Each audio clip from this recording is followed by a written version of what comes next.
এসএন বাঁকুড়া আপনাদের সাথে আছে বিশাল। চলুন বন্ধুরা, আজ একটা ইন্টারেস্টিং টপিক নিয়ে আপনাদের সামনে আমি হাজির হয়েছি।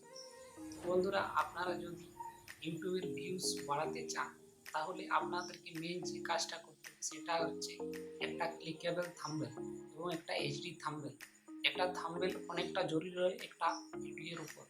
ভিডিওর ভিউজ আনার জন্য যতটা না ম্যাটার করে টাইটেল, ট্যাক্স, ডেসক্রিপশন, তার থেকে বেশি ম্যাটার করে আপনার থাম্বনেল। তো বন্ধুরা চলুন, আজ আপনাদেরকে আমি শেখাবো স্টেপ বাই স্টেপ আপনি আপনার মোবাইল থেকে কীভাবে 4K অথবা ফুল এইচডি একটা থাম্বনেল তৈরি করতে পারেন। তো চলুন ভিডিওটি শুরু করা যাক।